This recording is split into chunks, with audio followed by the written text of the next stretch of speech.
The following is a special presentation of 18 WJTS Sports. Welcome to Indiana High School football on 18 WJTS TV.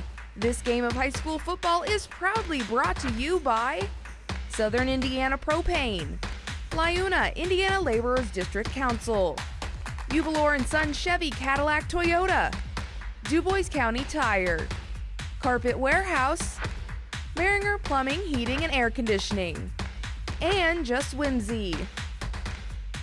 It's time for kickoff. Let's head out to the field.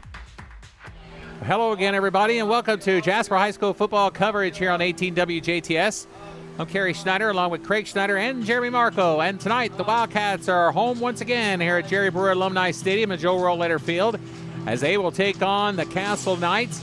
This is a huge ball game for both ball clubs, of course. Both teams coming into tonight's contest with 5-1 records, and both teams started off the seasons with losses and are now riding 5-game winning streaks. North began the season with a 33-22 loss to, Castle, the 33-22 loss to Evansville North, while the Wildcats fell to Memorial at the beginning of the season, but again have run-off victories against Harrison, Wrights, Boise, Mater Dei, and last week, Craig, against Evansville Central in a ball game that was a pretty physical ball game itself. But as Coach Hart talked during his interview with Kirk Gooksell this week, was pleased with the physicality, but was not exactly pleased with the mistakes and penalties as the game wore on. Yeah, that's one thing with the Wildcats last week. There were some things that didn't go right, but overall, when you look at the numbers, especially the rushing numbers, the Wildcats ran for 256 yards, 4 touchdowns, led by Caden Ramos. He kind of had his breakout game with 16 carries for 146 yards and 3 scores. Jack Levin also had a touchdown rushing. Mainers was Mainers. You know, we're getting great productivity out of him pretty well every week now. 9 of 17 for 202 yards passing, 2 touchdowns. But really, offensively, another player, Nate Lukemeyer, kind of came out of his offensive shell there. He caught all 5 targets to him, and that was for 121 yards and 2 scores himself. So the Wildcats with 458 yards of total offense, and they're going to need every bit of that tonight. And defensively, Jasper had an excellent night, especially in the secondary against Castle. I believe at least, I'm thinking 4 interceptions, was it? And which Lukemeyer, I think, had 2, one of which eventually set up the score, which they let him top off with that 1 touchdown he had last week. Right. So this game, Craig, is really, it's huge for both these ball clubs, and it's obviously the game of the night here in southwestern Indiana. Jasper and Castle are 5-1, as we mentioned. They are tied for second place in the SIAC Conference. Meanwhile, tonight, Evansville Memorial is at the Wrights Bowl taking on the Panthers, and if the Panthers can pull that one off, whoever wins this ball game is going to be tied with the Tigers for the conference lead. Yeah, and that's the thing, though. I mean, Wrights, of course, losing last week to Castle. They've got 2 losses on the season, so, the Wildcats have knocked them off as well. But, yeah, they're going to look to kind of right things there. But, looking at this Castle team, it's pretty well-rounded. I mean, offensively, their quarterback throws it well. Last week, Bowden Morgan, number 13, he was 12 of 16 for 175 yards and 3 touchdowns. But really, his primary target out there is Carter Bowe, who actually won the Courier and Press Player of the Week with 5 catches, 151 yards, and all 3 of those touchdowns that Morgan threw. And but again, it's just one of those where you need an offensive output against a team like this to be able to compete with them. So I think Jasper's really going to have to put the numbers up, and defensively, we're just going to have our hands full, especially with their passing game. We talked about this actually one time during the basketball season. I know you and I, and actually Jason Staum, when we were doing some basketball games together. This could be basically the beginning, obviously, of a new rival now. We're in conference teams with Castle, with that, especially now if it says Lincoln leaving the SIAC. So this is huge. I mean, when we play Castle, not just in football, but basketball and baseball and so forth, it's going to be a game that's going to be marked on both teams' calendars probably from here on out. Well, that's the thing. I mean, it's been a rivalry really for years when it comes to the middle school, because again, we play in the same conference with them in the middle school. level. And then we always played them in freshman ball. We always played them in JV, but we didn't play them in varsity because, really the freshman teams and the JV teams, they just have to schedule whoever they can. So it's not necessarily – it's different now that we're in the Southern Indiana Athletic Conference. But before then, when we were in the Big 8, we always had to play Castle, in freshman games. And, we would play Harrison, and we would play a lot of the SIAC teams. So, we're used to them, but at the varsity level, we didn't play them. But now we do, obviously, now that we're in the SIAC Conference. These two teams played each other a lot in the 60s and back in the 70s, as you and I may remember as we were kids. But obviously, of course, that ended and eventually returned with Jasper's return to the SIAC. And since then, Castle holds a 3-2 lead, including last year's victory, which was a close one that Jasper fell short at Castle. Jasper scored late in that game, went for 2, but came up, again, short on that ball game. So it's they've been interesting ball games nonetheless. And Jasper, it was 14-13 last year, October 4th. So we don't expect anything differently tonight. Well, and that's the thing. I mean, Castle actually pulls from 2 different middle schools. And, whenever we would play them at that particular level, and even like in the freshman years or whatever, it's like we would be overwhelmed because of how big they were. But whenever we got to start playing them on the varsity level, I mean, obviously we can compete with them. We've shown that every year. Well, Isaiah Googe will kick off for the Knights. And back to, it'll go into the end zone for a touchback, so they'll bring it out to the 20-yard line. Jasper's offense heads on the field, led by their quarterback, junior Jalen Mainers. Well, and that's the thing with the Wildcats. I mean, we're really going to have to play strong defense tonight. I mean, actually, I want to mention as far as Castle's defense, last week they gave up 416 total yards to Wrights. 280 of those yards came on the ground. I mean, you remember Juice Wilford for Wrights. Last week he had 235 yards and 2 touchdowns. So this is a team that we can run against, but we just have to really be strong up front. Brody Farmer has been told, I'm told, is their man on defense. He's an inside linebacker, number 34, so we'll keep an eye on him. Here's a handoff. It goes to Jack Levin, and looks like a penalty flag has hit the ground on the first play from scrimmage. Yeah, they're calling movement from the Wildcat offensive line, so we'll see if they take the play because, it's going to be 2nd and 8, but now they're actually going to take the penalty to move a little bit back further there. So in doing so, that will bring, actually repeats first down. So it'll be first down and 15 from the 15. So Mainers out of the gun with Ramos behind him. Yeah, we'll see what Ramos can do tonight. Again, a great offensive output last week, as we mentioned. But, again, there's been some nights where he's just struggled. And so, hopefully, as I mentioned, this Castle team you can run against, and we'll see what he can do tonight.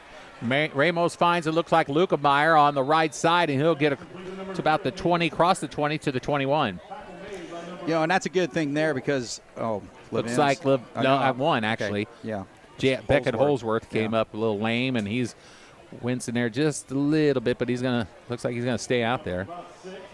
But yeah, going back to that play to Lukemeyer, because he had such a great week last week, and just to kind of get his hands on the ball early on is a good play for the Wildcats, even though it didn't gain much, but sets up a 2nd and 9. After a gain of 6. All right, there's Mainers on the carries across the 30, 35, near the 40. So a big first down yardage for the Wildcat quarterback. And again, Holsworth still struggling out there, by the way. Anyway, it will take it to the 40-yard line, and that will be a 1st and 10 for Jasper. Yeah, big play there by Mainers. Obviously saw the opening, but, he's proven this year that he's a really good runner. Even though he's got a taller frame and he's primarily a passer, but he's not afraid to run the football, and we'll need it tonight. Here's Ramos on the carry on the right side, and he'll get right across the 40 to about the 42. Yeah, that was a nice job there by Brody Farmer, number 34, to read that because it looked like it was a wide open lane right there on the right side, but he came in quickly and closed that off. 2nd down and 8 at the 42.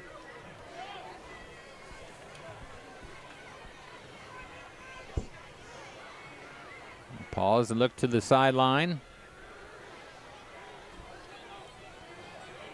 Mainers Out of the gun, hands off to Ramos again. Ramos spins off a tackler, and he'll take it to the 45 for a pickup of 3. Yeah, I think for the Wildcats to have a successful night running the football, they're going to have to do something with the linebackers because they're reading things easily, and the other thing is that we're not really getting any bodies on them. So we saw the play from 34 before. Now this time, number 33, Race Jones, comes up and makes an easy tackle there. Gained about 4 yards on the play, but still. So Jasper and Mainers on third down now from the 45, 3rd and 5.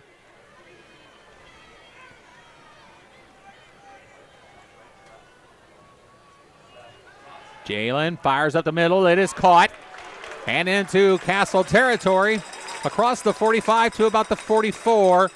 Number 7, Jack Levin.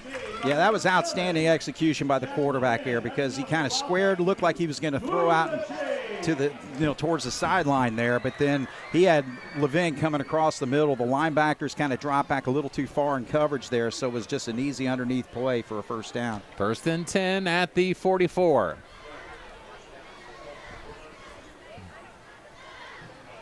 Left side now to Lukemeyer, and he will get off, break a tackle, and just about get it right back. Looks like they're going to give him forward progress or a gain of 1 after all said and done. Yeah, that's one of those plays where you really got to get that block for that play to work, and Max Butel just couldn't hang on to his guy there. Well, you don't want to hold him, obviously, but he couldn't stay with his man, so just a kind of an easy play for the Castle defense. But, again, just trying to get Lukemeyer's hands on the ball. Ethan Hurt, number 6, a senior defensive back for Castle, walking off the field after being shooken up on that play. Gain of 1, 2nd down and 9 at the 43. He's got Levin in the backfield, so we'll see if we try to do something on the running game here. 3 receivers on this near side, 1 on the far. Levin in the backfield, as Craig mentioned, and Levin gets the carry across the 40, 35, pushes off with own blocker, and will take it to about the 20, 26-yard line, perhaps. Well, the impressive thing about that particular run, it was all Jack Levin for the most part because, again, the defenders were there to make plays, but he just made some really nifty lateral moves there to just open that up. So, gosh, he deserves all credit for that run. So the Jasper Wildcats moving the football very well here on their first drive of the night. They got it 1st and 10 at the 26-yard line, 8:20 to go in the first.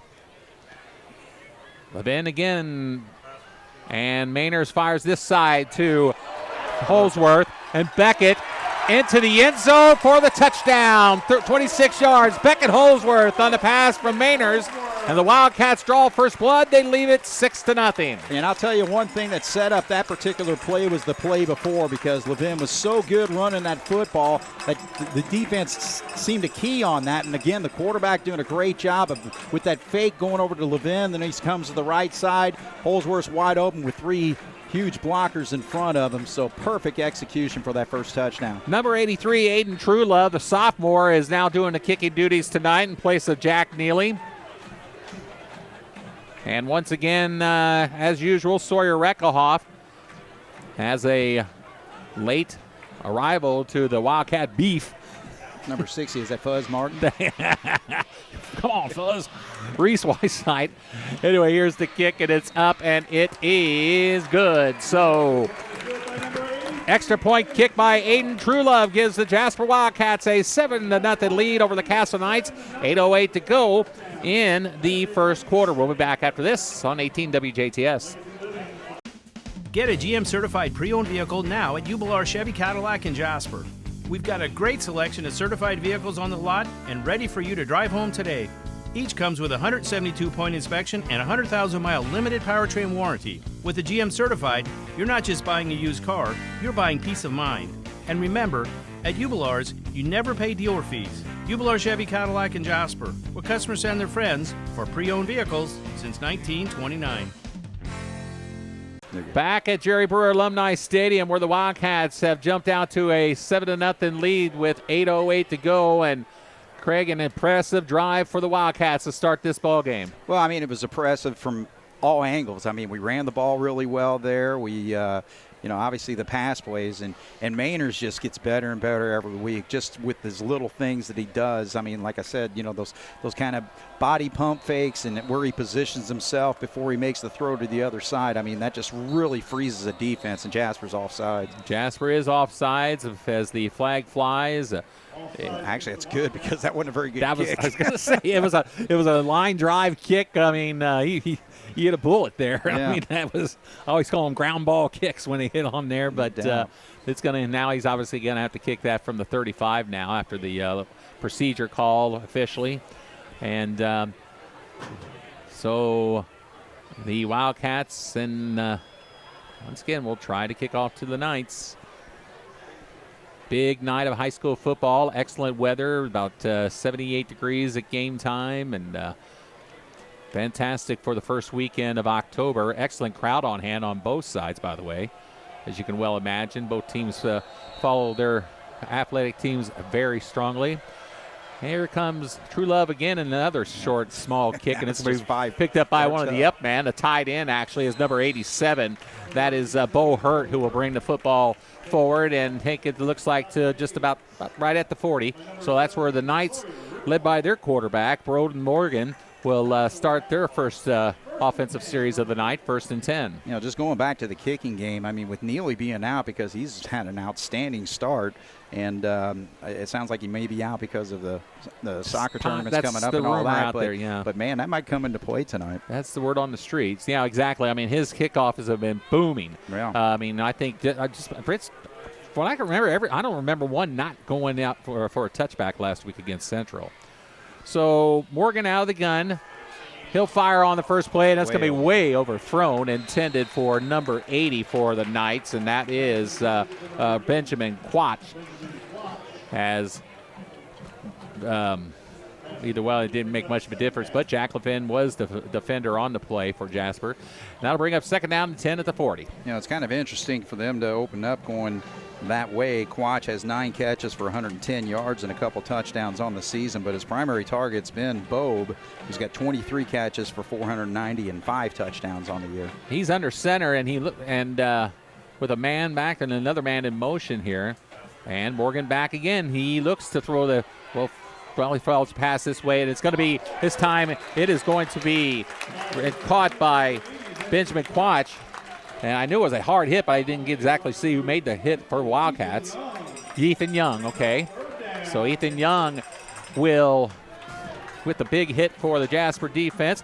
It's going to be a 4-yard pickup, Craig. 3rd down and 6 coming up here right away. And the thing is, I mean, he had time to throw there and just kind of had to go to his receiver coming underneath, but a great job by Young to read that because, again, that's basically more or less like a 4-yard run, so it sets up a 3rd down. The Jasper's got to get a stop here. Now Morgan out of the gun.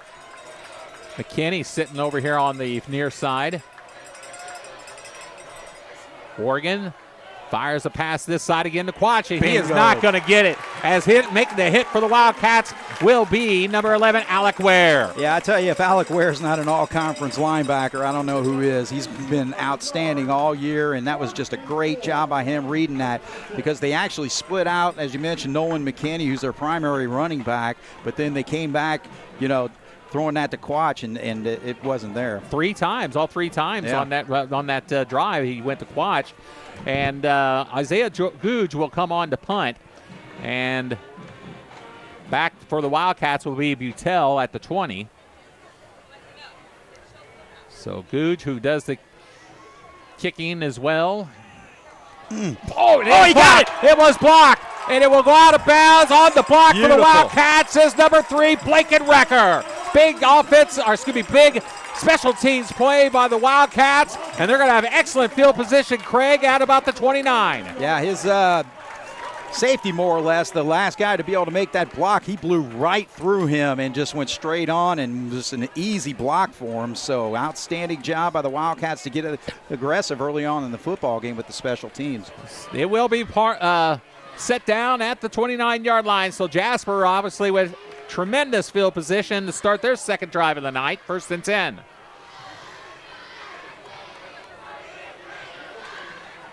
Yeah, it looks like a little confusion on the play call. We got plenty of time, though, so we're good. 22 seconds. They just started the play clock.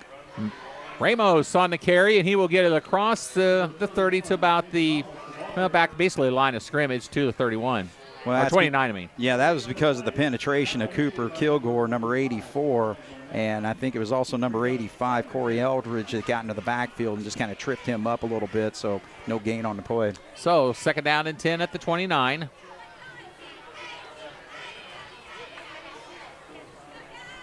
We got a big opening in the middle there, but, I mean, the middle linebackers got the spot there. He's about 4 yards off the ball. We'll see if we try to attack the middle here. Somebody pick up Farmer like that. And there off the middle is Mainers, and just across the Castle defender, and that looks like it was number 34. It was Brody Farmer. Yeah. Just came up from behind and got him. Otherwise, Craig, he could have gone for some good yardage there. He ends it up, all said and done, picking up 4, so it'll be 3rd down and 6. Well, and that's the thing. You got to pick up that linebacker back there because, again, he's the only guy that you have to pretty well clear out for the most part for that play to work, and we weren't able to do that. 3rd down and 6. Looks, fires, yes. Caught. Nice. Catch is made by Jack Levin, and he should have enough. He will have enough for the 1st down. So big 1st down pick up for the Cats on a 3rd down and 6 at the 18. And, again, another example of what Mainers can do. I mean, he can go through the progressions there because he was looking for Butel first. It wasn't there. Then, boom, he goes to his second receiver who's already set up past the markers. So we got that 1st down on that catch. Again, from the 18, 4:40 to go. Here's Jack Levin. Jack across the 10 to about the 8. Sorry, make that 15 to the 13. My apologies. Yeah, if we can do something with Brody Farmer tonight, we're going to be scoring some points because he saved another score there. Levin with a full head of steam he gets through the line of scrimmage nicely, but boy, if we can just somehow, some way block Brody Farmer, we're going to see some success tonight with this running game. This is a huge drive already early in this contest to give Jasper a chance to go up by 2 scores. So 2nd down and 5 at the 13. As Butel comes off the sidelines. Well, we have to call a timeout there. And Jasper will indeed call a timeout. Timeout Wildcats with 3:57 to go in the 1st quarter. It's 7-0 Jasper. The Wildcats will return. We'll have 2nd down and 5 at the 13 here on the 18 WJTS. We build Indiana. The Laborers International Union of North America are building roads and bridges to get Hoosiers where they're going today, and a new energy infrastructure that will keep Indiana competitive tomorrow. LIUNA's over 12,000 statewide members also grow local economies, earning good union wages, shopping where they live and work, and paying taxes. We build Indiana for good jobs and stronger communities. The Laborers International Union of North America. We are LIUNA. Alumni Stadium, we got 3:57 to go after that timeout for Jasper, Craig. A little bit kind of a personnel situation there, it looked like perhaps. Yeah, Butel's back out there, so it's not a situation where he's hurt or anything. But that's a good timeout because if you've got confusion, I mean, this is a very important drive to get 2 scores up after that block punt. So Cats have got to punch it in here. 2nd down and 5 at the 13. Mainers fires, caught. It is, nice hit by Brody. I mean, got the 1st down now. He got the 1st down, and the pass was complete to Tristan King, but he took a pop again from Brody Farmer. But again, it's Mainers doing the same thing. I think he was looking for Levin there, but it wasn't there. And he knows his man's coming underneath. And so, again, you got to know the offense. You got to know where the receivers are, and you got to have good timing with your passing and all that. And Mainers just keeps getting better and better every single week and every single drive in this game. 1st and goal from the 6. Ramos. Yes. Ramos. He's down to the 1. Half foot. Half foot is about right. So just short of the goal line is Caden Ramos. And you know what I like about this, Craig, is the clock being managed very well. I mean, they're already down to the 3-minute mark, and here in the 1st quarter. Keep it off. Okay, looks like Butel is under center, and he will keep it and take it into the end zone for the touchdown. Good call. So Max Butel comes in at his old quarterback spot to take a snap and plunge it into the end zone for the keeper and a Wildcat score. And I'll tell you what, it's the offensive line doing the job right there at the line of scrimmage. They really had some openings there. Mainers had time to throw when he needed to, but and then Ramos set up that touchdown to get down to the half-foot line or whatever, and boy, he ran really hard on that play. So just outstanding job by the Wildcats to score after that block punt. True Love on for his second time, and his second kick is just as good as the first. 14-0 is our score. 2:54 to go in the first quarter. Jasper up by 2 as far as touchdowns are concerned. We'll be back after this on 18 WJTS.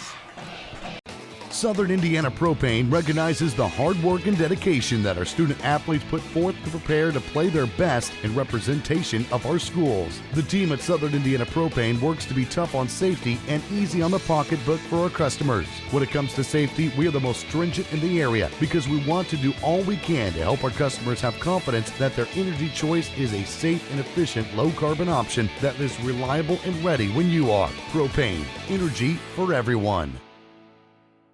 Back at Alumni Stadium, Jasper jumps out to a 14-0 lead with 2:54 to go in the first quarter.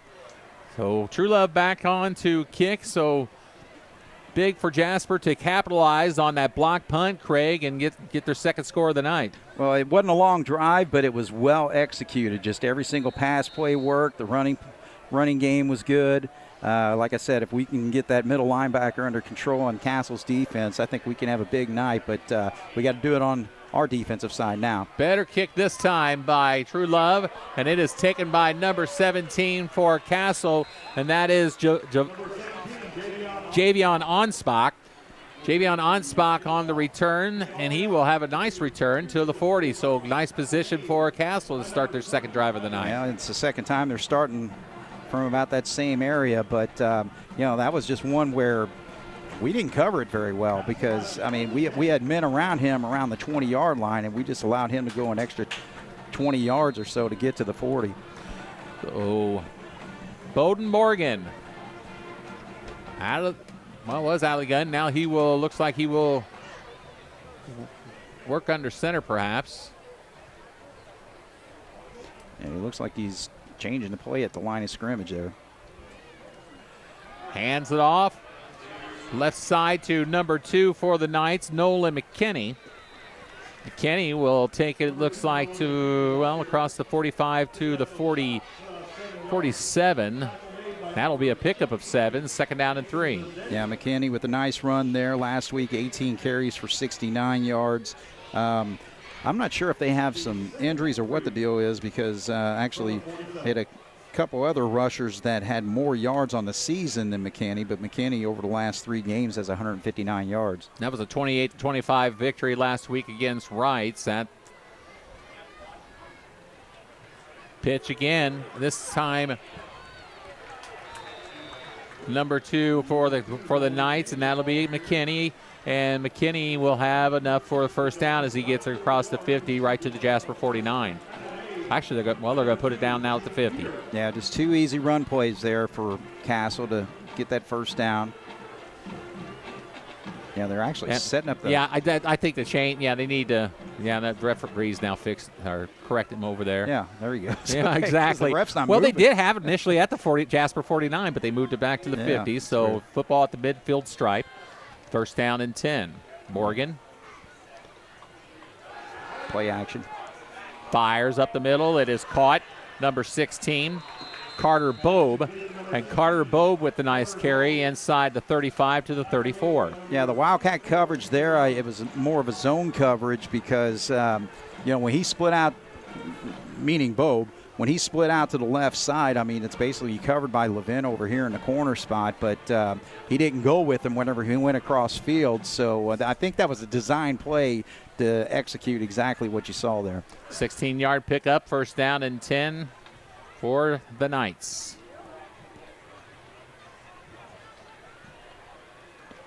Pitch There you and go. Kenny and wrapping them up immediately for the Wildcats. Number 57 for Jasper, Preston Roach. That was just one of those cases where it's mono against mono right there, and Roach just pretty well blew through his man and blew up the play, obviously, for a 2-yard loss. So 2-yard loss, 2nd down and 12 at the 36, 40 seconds to go in the quarter. Nice defensive play for Jasper to push the Knights back a little after they had a little bit of momentum going there right now. Onspach is back. Now he moves into a receiver spot as Morgan will work out of the gun. And he looks to Onspach and he makes the catch across the 30 to about the 29. Yeah, that play worked because Castle executed their blocks over there, particularly with number 71, who's not in the roster, but 71 made a nice block here. A 5-yard pickup, and that will bring us to the end of the first quarter of play. Jasper 14, Castle 0. We'll be back with the second quarter after this on 18 WJTS. Come to the Carpet Warehouse. Quality you can stand on. You know they sell and install carpet, but Carpet Warehouse also specializes in hard surface floors as well. Vinyl, hardwood, laminate, and tile. Come see the many different options and get a free in-home estimate today at Carpet Warehouse, 650 Woodlawn Drive in Jasper. Come to the Carpet Warehouse. Quality you can stand on.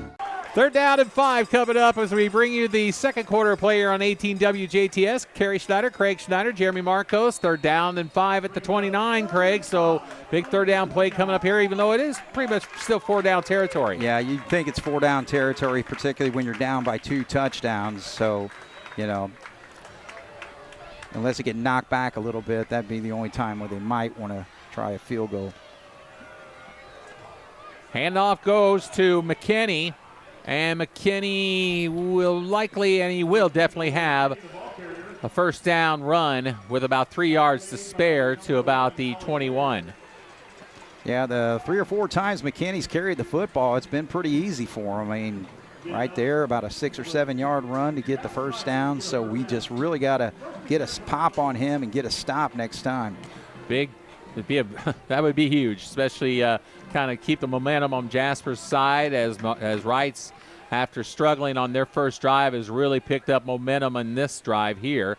It is 1st and 10 at the 21-yard line. And a whistle and a penalty flag. It's going to be lined off motion or something, I think. Maybe. Nope.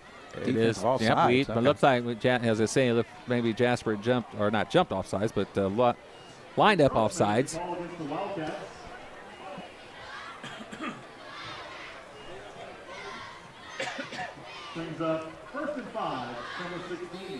So the 5-yard penalty will bring up 1st and 5 from the 15-yard line now. As Bowden Morgan, again, working under center. McKinney fakes the handoff, play action, fires to the corner of the end zone. Chance, there you go, Levin. Jack Levin with the interception, and there's that big break we were looking for.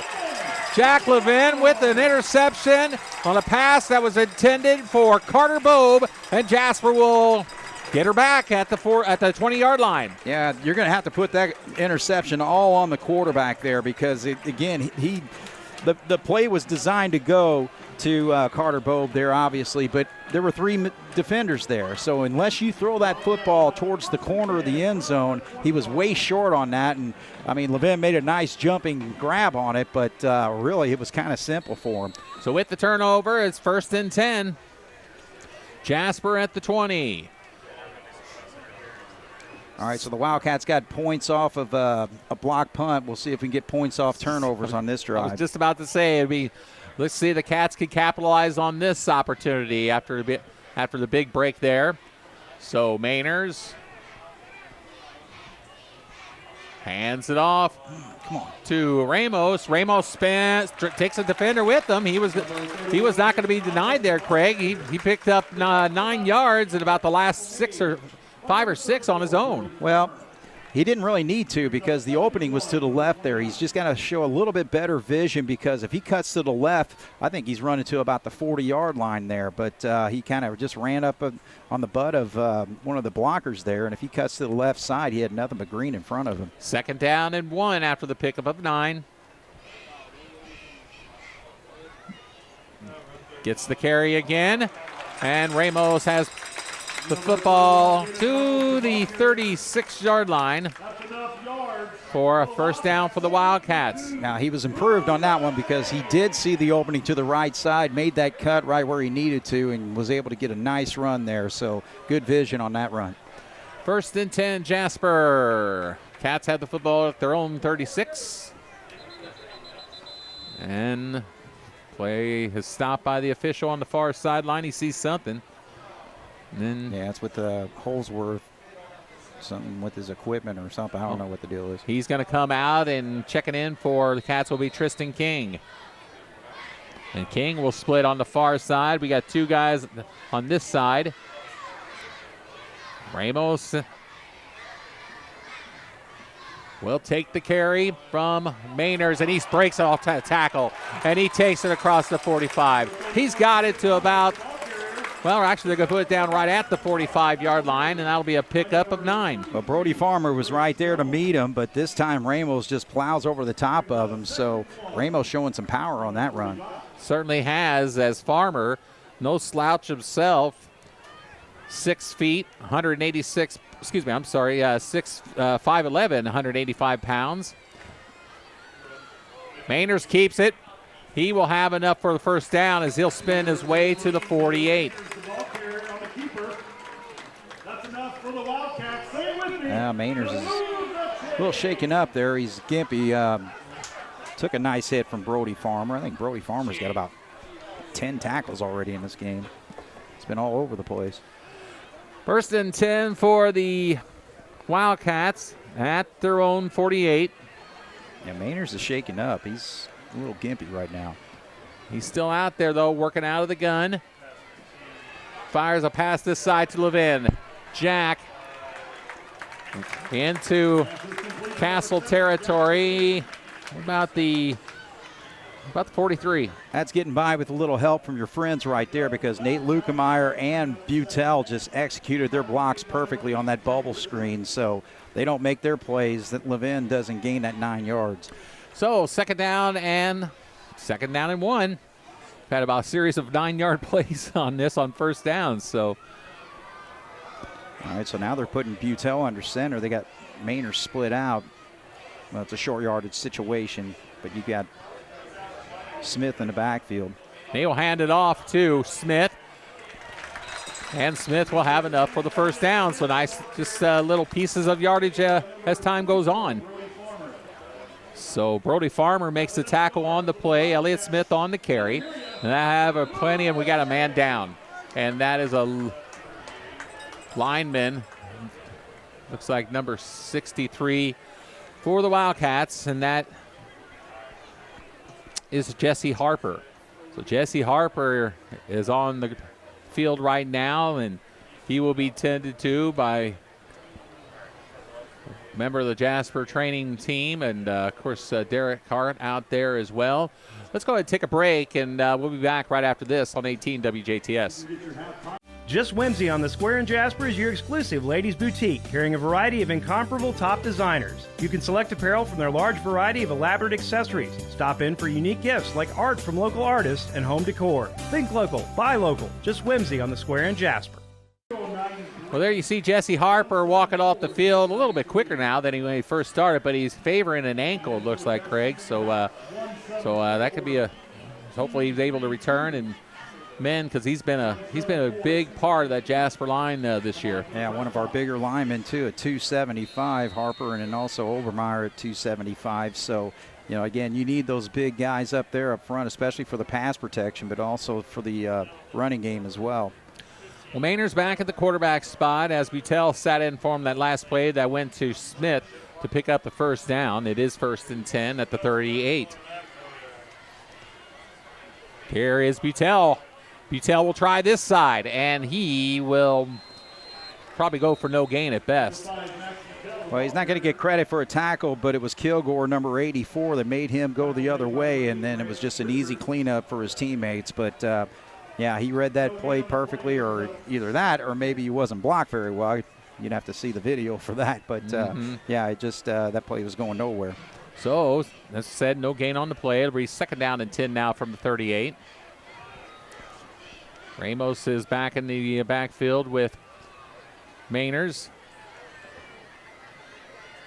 Jalen back. Jalen fires, and the pass is almost intercepted. Wow, that was dangerous. Yeah. I mean, he was looking for, I guess, Lukemeyer there, but Connor Richards was right on the spot, and he comes up with that, Craig. It's a pick 6. Yeah, and that's the thing. I don't know if he wasn't looking or what, but that should have been an easy pick 6 there because he just threw way off the mark there to his receiver. I don't know. Again, he was shaken up on his last running play, so I don't know if that's having an effect for him to be able to step through to some of these throws, but we'll see how we go through the rest of the night. Yeah, we saw that unfolding, didn't we? I mean, from up here, obviously, but 3rd down and 10 now from the 38. Mainers fires, a pass is complete. There's Jack Levin. Jack's got the 1st down. Jack is still on his feet, and he's down to the 20. Big play, a big 18-yard pickup for the 1st down. Yeah, again, you just got to go to your reliable guy, and that's Jack Levin. You need a good run, you give it to Levin. You need a 1st down, you get it to Levin. He's just doing it all on offense tonight. So we're at the 20-yard line now, as we said, after that pickup of 18. 1st and 10 for the Cats. Nearing the 6.5-minute mark on the 2nd quarter, so very fast-moving first half so far. Jasper really doing a great job managing his clock. Here is Ramos. Ramos cuts inside. Keep going. Keep he going. He is down inside the 5 to about the 1. Well, that's 2 nice runs he's had, but he got stopped at the 1. He probably should have had touchdowns on both of them, but still he's setting up the Wildcats nicely for their 3rd score here. But I'll tell you what, the offensive line is really doing the job. You saw in the pass play before the protection that he had, and then, boy, they just opened up a huge hole right there for Ramos to get through. I mean, he has become a man these last couple of games, but it's the line, as any running back will give you credit for, makes that possible. And here's Butel again on the carry, and touchdown. So for the 2nd straight touchdown, they set Max Butel back under center to punch it in from 1 yard out, and Jasper leads it 20-0. So 20-0 for the Wildcats. Well, the impressive thing about that is that, again, it's points off the turnover with the interception that Levin had. Levin made some nice plays to get us down to this particular point, but really to execute an 80-yard drive right there is just showing you how powerful this Wildcat offense is tonight. Extra point kick by Trulove is good. Your score, Jasper 21, Castle 0. Cats score on their first 3 possessions of the night. As Craig said, their last 2 capitalizing on a block punt and then an interception, and the Wildcats with a 3-score lead with 6:06 to go in the first half of play. We'll be back after this on 18 WJTS. We build Indiana. The Laborers International Union of North America builds and maintains roads, bridges, and other essential infrastructure that make us the crossroads of America. So thanks to LIUNA members' work, Hoosiers have a better quality of life, like access to utilities, easier routes to jobs, schools, or medical care. We build Indiana for good jobs and stronger communities. The Laborers International Union of North America. We are LIUNA. Set the kickoff on the 40-yard line is Aiden Trulove. After the Wildcats have jumped out to a 21-0 lead now, scoring on their first 3 possessions of the night.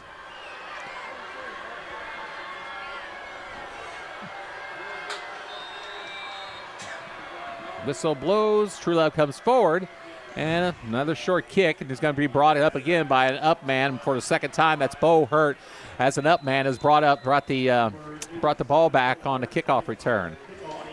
Well, we're doing Castle a lot of favors with our kicking game, giving them outstanding field position. Another one right there at the 40. So he's just got to get a little bit more. He's got to get a little more lift on his kicks there and just at least give our guys a chance to get downfield, because it's just too easy right now for Castle on those returns. Well, as a result, Castle starts with excellent field position, this time from the 41-yard line. Last time was from the 40.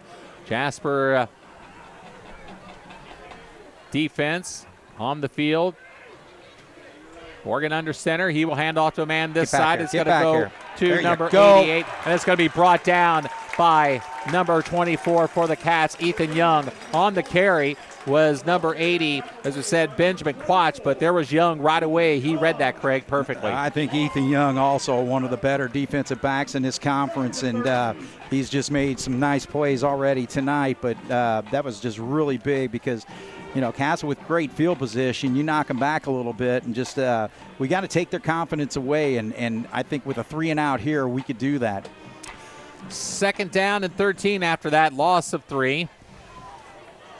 Morgan under center again, I formation. Pitch to McKinney, and McKinney will pick up maybe 5. He'll take at least to the third. To the 44. One thing, again, I don't think high school quarterbacks really have many options when it comes to audible or whatever, but we saw Tanner Young, who's a sophomore, out there in a corner's position, and had Carter Bobe there. If the quarterback sees that, because, again, you got to look for matchups and all that, that would have been an opportunity as a quarterback to try to take advantage of that and see if Carter Bobe can go one-on-one, because you can see he's covering him again right now. Here's Morgan out of the gun. Throw a pass up the middle. It is caught, and it will be a first down for number 80, Benjamin Quatch. Yeah, he didn't even look at Bobe on that play. I know he completed the play and got the first down, so obviously that's what your goal is. But, again, you got to look at matchups. And if I'm a quarterback and I know it's like Jasper's got a younger defensive back out there and I can take advantage of it, it's just one of those things that I'd love to do because Levin's he's not playing defense right now. Dylan Roblin as a man that made the tackle on the play, but not before the Knights were able, as I said, to pick up a first down. They have it in Jasper territory at the 48-yard line.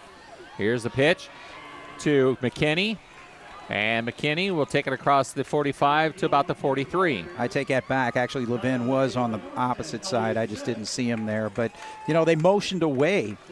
I don't mean to be mean towards Tanner Young or anything, but again, those are kind of things as a coach or as a quarterback. Again, football's all about matchups, especially with the passing game, and they're just not taking advantage of the opportunities that they have here. Thank God, as a Jasper fan. Morgan under center on 2nd down and 5 at the 38. Or excuse me, the 43. My apologies. Here is McKinney again on the carry.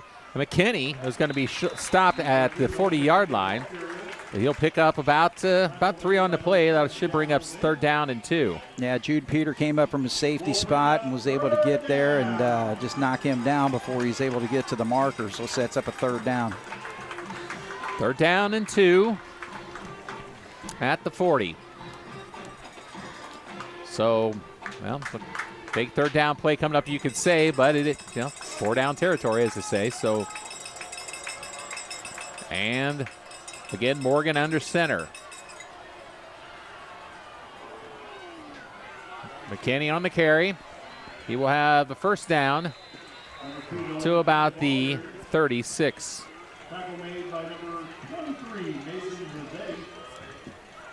Yeah, it was just really good quickness by the running back, McKinney, to be able to get out to the outside there and easily got that 4 yards. So at that 4-yard pickup, it'll bring up 1st and 10 for the Knights at the Jasper 36. But you know what? Castle got to this particular point, and this is where the defense really tightened up and was able to come away with a turnover last time. We need to do it again here with 2 minutes to go. Number 80 on the carry. Boom. And, wow, Peter what again. A hitch by Peter. Yes, he did.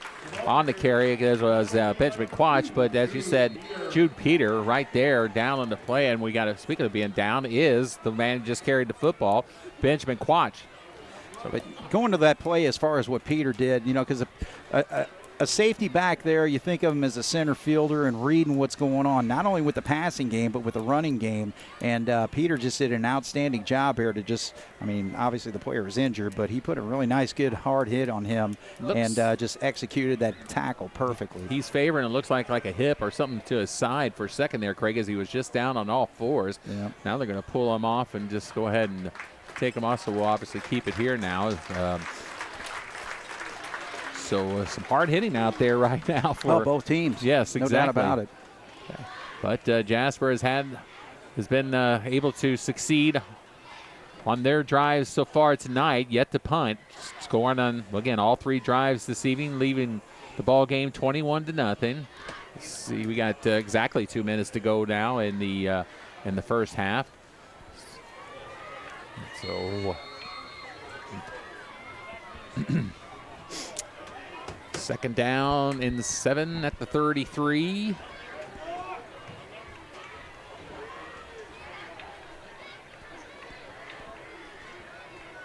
Morgan under center. Yeah, they got McKinney set up about 8 yards behind the line of scrimmage. They call a timeout there. Right, and Castle calls a timeout. 1:42 to go in the first half of play. Jasper 21, Castle nothing. We'll be back after this.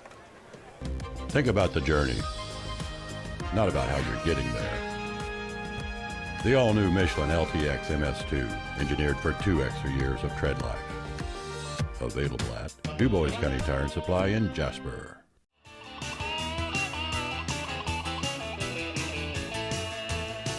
Big or small, we service all. DuBois County Tire. After the Castle timeout, we're about to resume football here on 18 WJTS. 21-0 is our score. 1:42 to go. Second down and 7 at the 33. As now Morgan will work out of the gun. And he will look and he'll fire and his pass is batted and ooh, looked like a dead duck in the air. It says ball, and we're looking for a bingo, but nothing came close. Closing in actually was Alec Ware, but he was unable to come up with it. Anyway, third down now coming up for the Knights. Yeah, that ball just hung up in the air there for a little bit, but the defenders were just too far away from it to make a play. It was really looking to see how quick Alec Ware was, but I don't know if even Jack Levin with his quickness would have been able to get to that one. Probably not. So third down and 7 now at 1:36 to go. Third down and 7 at the 33. Morgan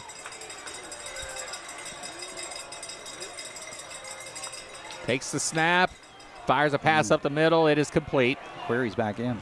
Yep, exactly. And Benjamin Quach on the reception, picks up the first down. Yeah, again, good play execution right there. It looked like he was going to go to McKinney going to the outside, but then look towards the middle. Same thing that we've seen Mainers do tonight, too. So good quarterback play there by Morgan. So Morgan will bring his team to the line of scrimmage. First and 10 at the 23-yard line. Clock running with 1:17 to go in the half. Morgan looks, got running room. Will have to run it, and he does have room. He will take it out of bounds at about the 22-yard line. Or sorry, make that the 17-yard line. That was actually a really good job by Dylan Roebling. I'm surprised the quarterback didn't try to make a move on him because he ran straight out of bounds. I mean, there's still plenty of time on the clock with 1:05, but he makes a cut on there, and Roebling doesn't make that tackle. He's into the end zone for a touchdown. But Roebling came charging hard and forced him to the outside. Second down and 4 at the 17, and as the clock is stopped with after Morgan ran out of bounds.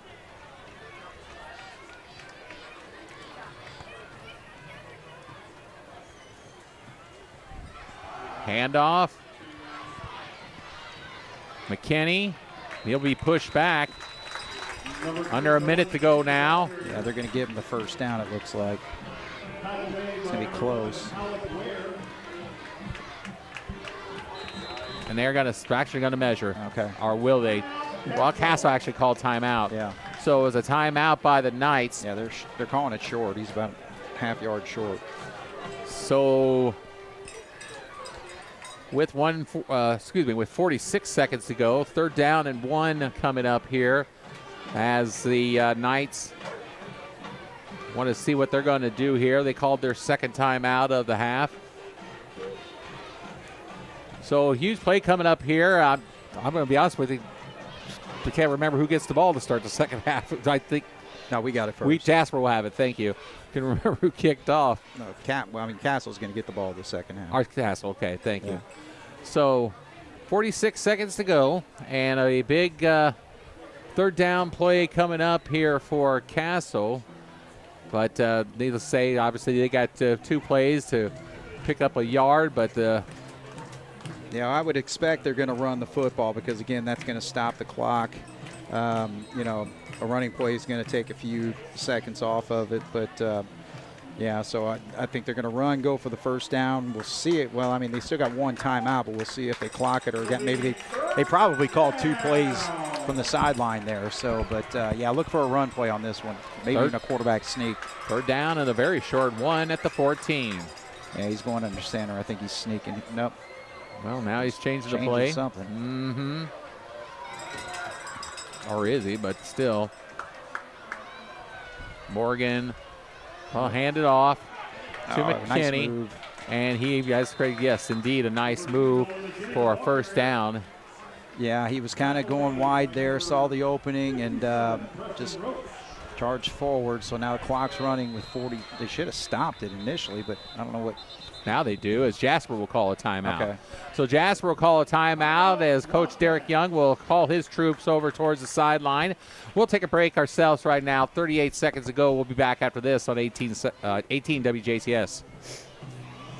After a long day of digging holes and keeping cats out of my yard, I'll wind down on a nice, comfy, soft cloud. My human buys the best fluffy stuff from Carpet Warehouse. At Carpet Warehouse, you'll find a floor that will please the whole family, even the ones with 4 legs. Rory loves to cool off by laying on laminates, tile, vinyl, or wood. You'll love them for their style and many selections. Carpet Warehouse. Quality I can lay on. Quality you can stand on. Back at Jerry Burr Alumni Stadium, 38 seconds to go. 1st and 10 for the Knights at the 12-yard line. As Castle trying to dent the scoreboard just before the halftime break. Morgan out of the gun. Looks, fires it. Ooh, batted, and it is kicked off! And Morgan ricocheted and coming up with it for the Wildcats is Mason Zazzetti. Another big turnover, Craig, for the Cats to thwart an offensive drive for the Castle Knights. Yeah, that was big right there. And the quarterback stepped up into the pocket and just trying to throw a hard strike right across the middle. But, ricocheted off 1, 2 Wildcat defenders. And that time we did get the tip drill. So nice job by Zazzetti to have the awareness to pull that off. So the Cats will take a knee to close out this first half of play. 32 seconds to go. And that will bring us to the end of the first half of play. Jasper leads at 21 to nothing. We'll be back to talk a little bit about, break down this first half a little more and bring you the second half right after this on 18 WJTS. This is Tony Ubelar Toyota in Jasper. Toyota announces a new certified used vehicle program. Now vehicles up to 10 years old with 125,000 miles are silver certified. Cars up to 6 years old with 85,000 miles are gold certified. That means more great certified Toyotas for you to choose from. All with additional factory warranty, 24-hour roadside assistance, and a stringent multi-point quality inspection, like usual. Ask about a gold or silver certified used Toyota from Ubelar Toyota in Jasper today. Back at Jerry Brewer Alumni Stadium and Joe Rolleder Field, Carey Schneider, Craig Schneider, and Jeremy Marcos. It's about to bring you the second half of tonight's game between the Jasper Wildcats and the Castle Knights. And it is homecoming, by the way, and as you see, the homecoming court display on the north side, or south sideline, I should say, the end zone there. We want to say congratulations to Andon Lampert. She is your 2025 Jasper football homecoming queen. She is the daughter of Brooke and Jake Lampert. She will join the royalty with Johnson Dong, the son of Coco Fan. He was crowned king this evening here at homecoming. Some of the other candidates for this year, senior candidates, include Emily Kleiser, the daughter of Angie and Steve Kleiser, and Oliver Palez, the son of Dungeness Palez and Kudmila Papa Martinez. They were also the senior candidates this evening. Junior candidates include, well, by the way, Shauna Frederickson also was a queen candidate this evening for seniors. She is the daughter of Laura and Joel. And Maggie, let's see here, kind of getting my things mixed up here. Junior candidates included Victoria Gunzelman, the daughter of Kimbra and Josh. She was escorted by Miles Moffitt, the son of David Moffitt and Jolie Kasperzak. Anna Rue, the daughter of Phil and Kristen. Brosper, the son of Alyssa and Jared. Catherine Webkenberg, the daughter of Amy and Brett. Riley Foy, the son of Dana Foy and Alan Foy. Sophomore candidates included Molly Canese, the daughter of Janessa and Jamie. Quentin Canese, the son of Jason and Heather. Freshman candidates, Zoe Zaire, the daughter of Austin and Stacy. Harlan Haywood, the son of Brittany and Joe. And Harriet Canese, the daughter of Kristen and Jason, as well as Noah Eiler, the son of Abra and Matt. Crowners included Brooke Kleiser, another daughter of Angie and Steve, and Carson Powell, the son of Melanie and Kevin. So congratulations again to Aiden Lampert and Johnson Dong, your queen and king for 2025 for the Jasper football homecoming here at Jerry Burr Alumni Stadium. Craig, we got a big half of football coming up here. Jasper with the 21-0 lead. Yeah, no doubt about it. I mean, the defense is going to have to stay out there. The defense did the job again. So 2 big turnovers to stop Castle drives and allow the Wildcats to continue on with this 3-touchdown lead. So, yeah, nice first half for the Wildcats. 194 yards of total offense, 109 on the yard or on the ground, and 85 through the air. So Mainers with a nice first half of 8 and 9 of passing, and the Wildcats were led by Caden Ramos.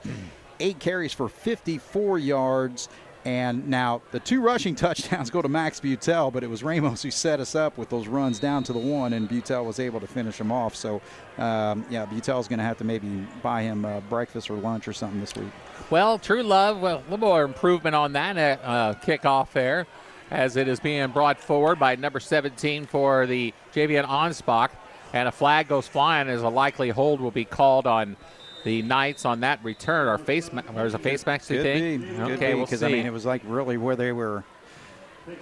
Yeah, it's going to be a face mask because it was during the tackle. But, yeah, a little bit better job by the kicker to get a good kick there. But the coverage wasn't very good. So they're right there at the 40, but the penalty's going to really give them great field position in Wildcat territory here. So the defense has got their hands full to start the second half. So the Knights actually with their best field position to start a drive this evening. They've been moving the ball successfully a little bit, but unfortunately for them, they've been forwarded by turnovers. So, of course, a couple of interceptions by Jasper in that first half of play by the Wildcat defense.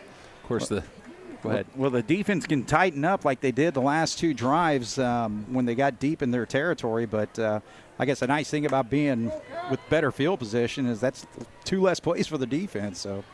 So quarterback Bowden Morgan will work under center as the Knights will start a drive, and he hands it off to Nolan McKinney. And McKinney, look out. Okay, is going to be brought out of bounds after maybe we're going to call it no gain. Yeah, an outstanding job here by Elliott Smith and also Alec Ware doing their job to get into the backfield and blow that play up. So we'll call it no gains. 2nd down and 10 at the 46. Just underway here on the 3rd quarter on 18 WJTS. Knights with the football to start the second half. 2nd down and 10. Morgan out of the gun. Pumps, fires, tipped out there. He was looking for number 80, Benjamin Quach. The pass is incomplete. That'll bring up 3rd down and 10 now. I want to see the size of the hands of Bowden Morgan, because, I mean, that was Ben Roethlisberger right there with the little pump fake. My gosh, that was outstanding. I mean, he didn't complete the pass, but I'm sure he froze the defense there on that pump fake there. So 3rd down and 10 coming up for the Castle Knights.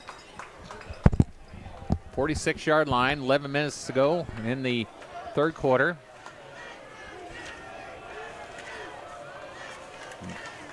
Morgan with McKinney to his right. Gets pressure, he'll dump it off to McKinney. And McKinney will be hit, and he will be brought down. And they'll bring up 4th down for the Knights.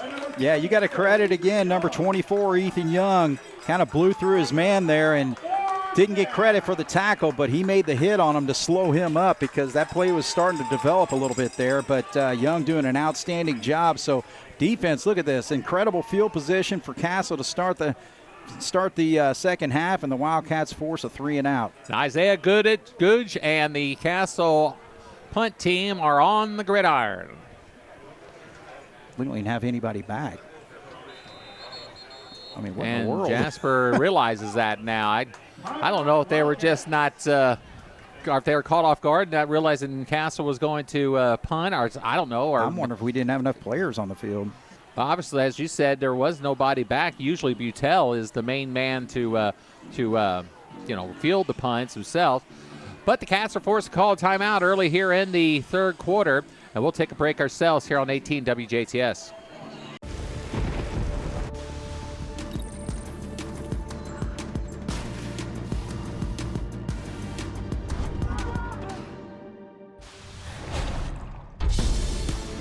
Contact Maringer Plumbing, Heating and Air at 812-482-4425. That's 812-482-4425. Located at 723 3rd Avenue in Jasper. It's hard to stop a train. Back at Alumni Stadium after a Jasper timeout. Great, still nobody back to receive the punt for the Wildcats. Unless right now there's Lukemeyer and... Well, I guess they're keeping an eye on the fake or something here. And wow. The snap is low, and he was just going to fall down on it. Goodness. Isaiah Googe could not handle the poor snap. He was managed to pick the football up and then just lost his footing and went rolling on the turf. We'll take that. I mean, heck yeah. That was one of those where, I guess Jasper was pretty well just kind of keeping an eye on a potential fake there or something. But, they were just going to take their chances, and wherever the ball fell is where they're going to start their next drive. But the punter lost the handle. We didn't even have a rush on him, so he had time to punt that thing. But I think he just kind of panicked and ends up stumbling, and great field position for the Cats. I was just going to say, how about this field position starting off at the Castle 49-yard line, 1st and 10. As Maynard's out of the gun with Ramos behind him. And it will go to Caden. And he will try the left side, and he may pick up about 3 before he is brought down by number 34, middle linebacker Brody Farmer. Yeah, this is just one of those drives where, the Wildcats if we can just continue to move sticks and all that and get a score out of this, you may be looking at an opportunity to put the game away early. But, just the main thing with this is that we just got to execute and expect for us to probably run at least 2 or 3 times here on this initial series of downs. 2nd down and 7 at the 46. Take that back. We're going to throw it. And the pass is complete to Jack Levin. And Jack is going to be close. He will have the 1st down.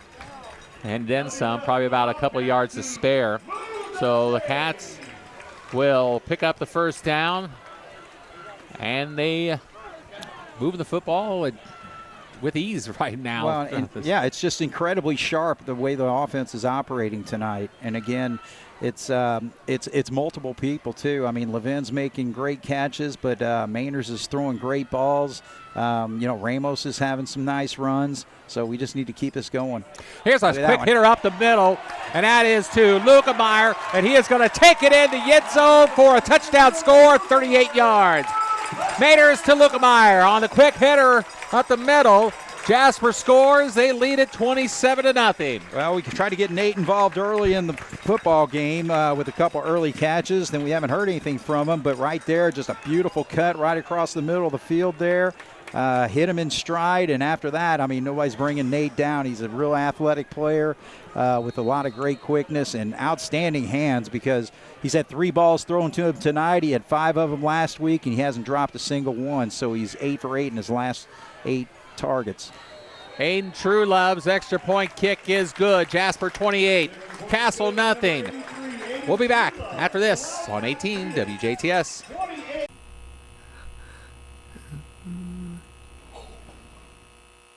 No one ever called it the great indoors. Get out and join us. Our hands are the tools. The outdoors is our office. And our climate control is the climate. We are the Laborers International Union of North America, the best paid, best trained construction professionals in the state. We build Indiana, and we're ready for you to come build it with us. Aiden Truelove set to kick off from the 40-yard line as the Wildcats of Jasper have now jumped out to a 28-0 lead. His kicks are starting to improve a little bit as they will be taken at the 10-yard line. And bringing it up forward is number 17, Javon Onspach. Yeah, very good coverage right there. Dylan Roebling making the tackle. And, so defense doing their job tonight. Again, 2 turnovers, a 3 and out when Castle had outstanding field position to start the second half.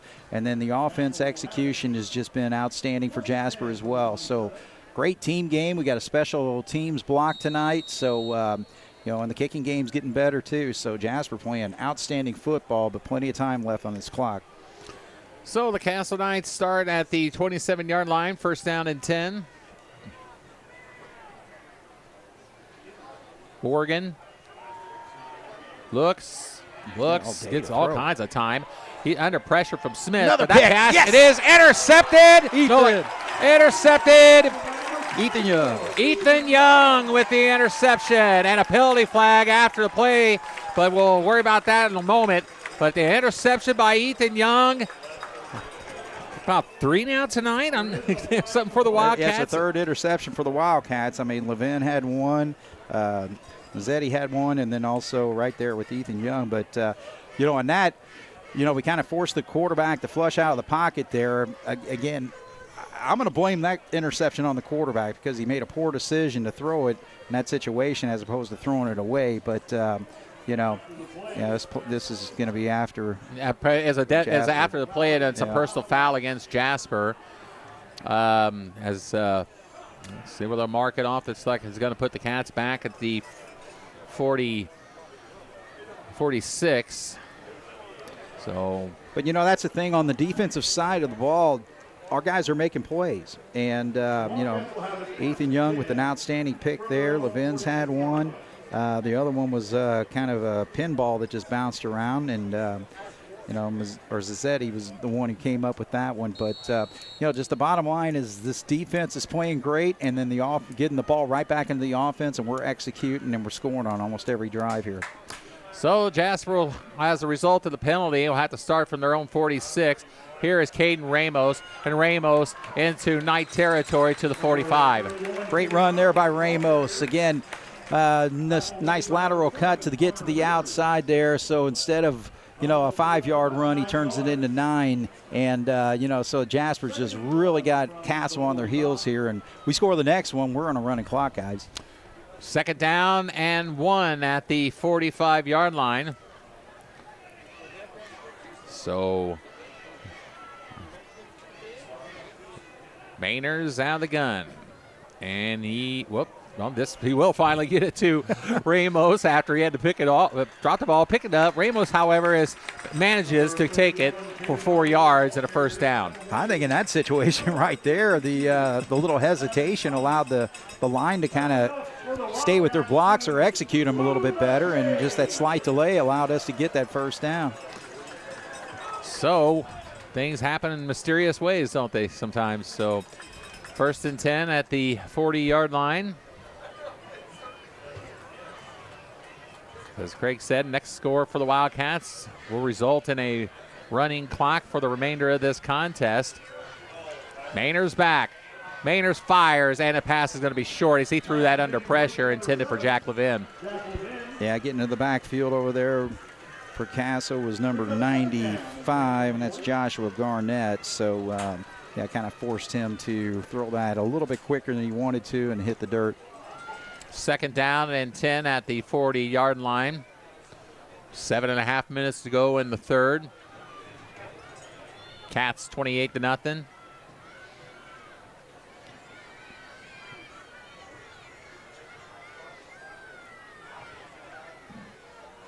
And we await the snap. Mainers throws, and it looks supposed to, I guess, going for, was that Beckett, perhaps? Yeah, he's going for actually Holsworth, I think. Yeah, Beckett Holsworth. Yeah, Holsworth. And he got kind of held up by the corner over there, and it was number 7 that was guarding him, and that's Connor Richards. But so they had a little bit of a contact there because he threw to a spot and the receiver wasn't there, but the contact kind of forced that. So third down and 10 now from the 40.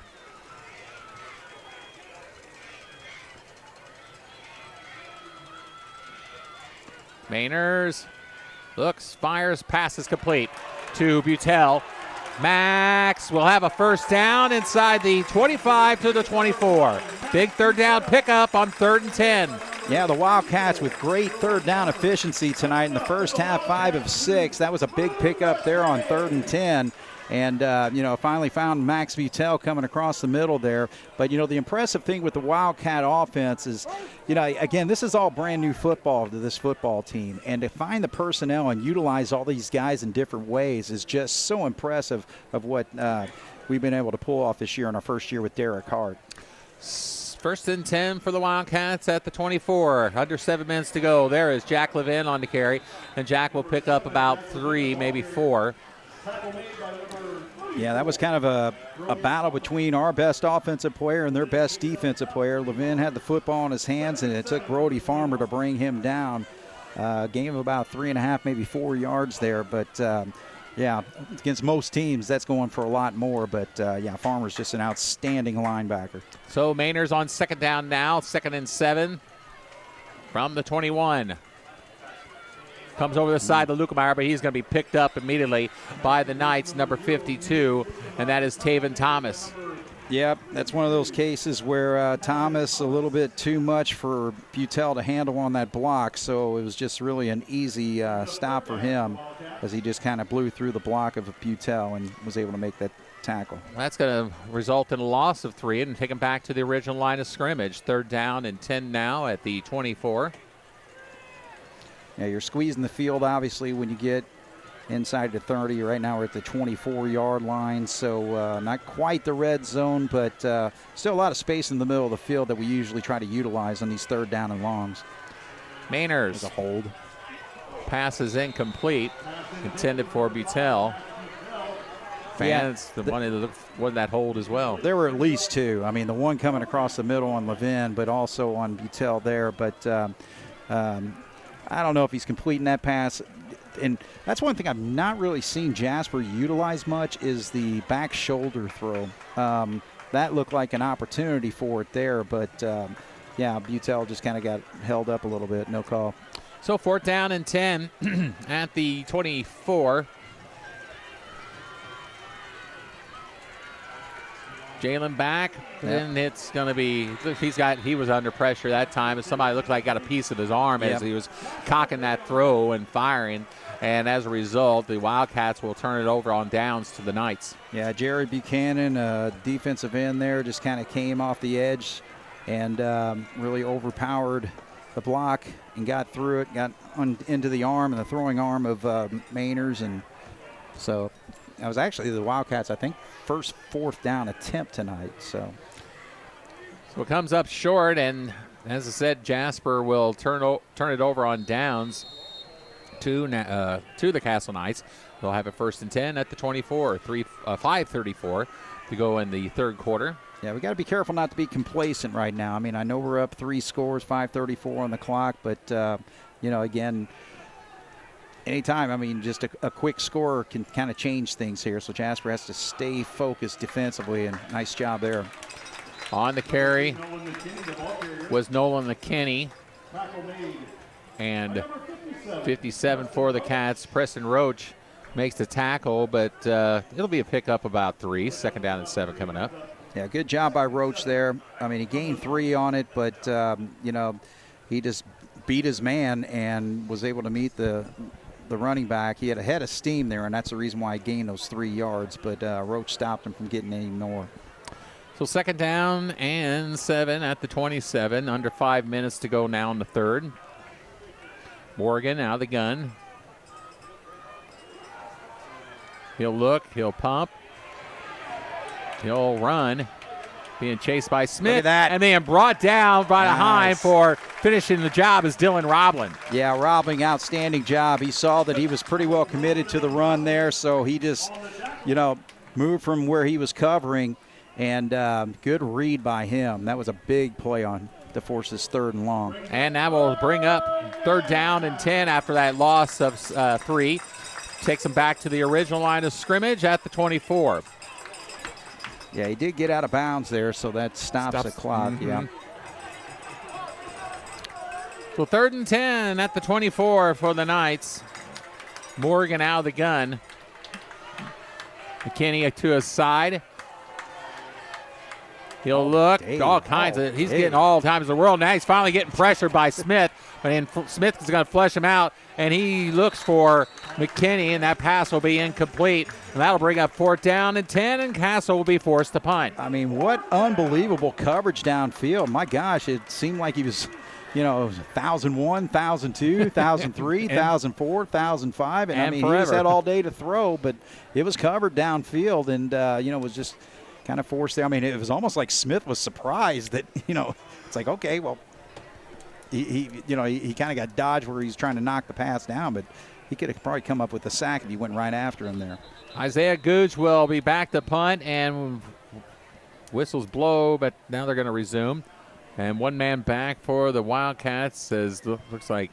Well, the official, I think, made Peter come out here. Yeah, Peter is coming out, and he will be replaced by Ethan Young. So Googe get this punt away, and Butel will let it roll past the 35, inside the 35 to about the 33.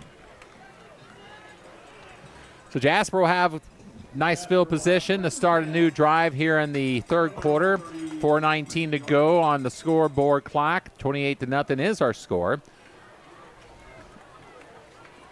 Yeah, this is just one of those drives where it'd be nice just to move some sticks, run some clock. Even if you don't score on it, because, again, you squeeze that clock a little bit more, then that 28-point lead gets bigger and bigger, because Castle's going to have less opportunities to get back into this football game. So this is going to be a really important drive here to put this game away for Jasper. Mainer's at the 33-yard line. He pitches it over to Butel, and Max will take it to the 40. Yeah, Cats getting Max involved in the offense a little bit more here in the second half. He had a nice catch on a 3rd down play earlier, and just right there, just an outstanding run on a quick little sweep. 2nd down, and should be 2nd down and 4 after that pickup of 6. Right at the 40-yard line. You got control right now. There's 18 seconds on the play clock. It'd be a good idea to just try to kind of utilize as much time as you can. Here is Ramos getting the carry, and Ramos on the near side, and he stuck his helmet right into the gut of number 8 for the Knights, Grant Richards. He will get the 1st down at about the 48. Yeah, great execution on a counter play there, and Ramos, again, gained a little bit more there just with his physicality. But, I tell you, it's just Castle defensively, I don't think is being aggressive enough, and that it's allowing Jasper really to get more yardage on some of these run plays that probably shouldn't go for as much. But just right there, a couple guys didn't even really aggressively go after Ramos. Ramos on the carry. Knight territory to the 48 for a pickup of 4. Yeah, again, I just love his movement tonight. You know, he's making really nice cuts and good lateral movement again on that run. So Ramos with a great week last week and another great night tonight. So he's just getting better and better. Ramos comes to the sideline. Jack Levin will now check in and move to the tailback spot, to the running back spot, I guess. And he will set to the side of quarterback Jalen Mayners. Second down now. And here is Levin. Cats on the ground. Levin maybe picks up one. Perhaps he's just going to get one out of that. That'll bring up third down now. Was watching the line just now. Well, give him two. They'll put it down at the 46-yard line. Third down and 5, I believe. 3rd and 5 at the 40. About 4, I would say. I'd say 4. Looks for the scoreboard at 5, but I agree, 4. Yeah. 3rd and 4 at the 46. Okay, so now they bring Butel in. It's not really a short yardage situation, but yeah, they're going to run the option. And Butel will keep it, and he's going to be, after all said and done, they're going to give him a loss of 1.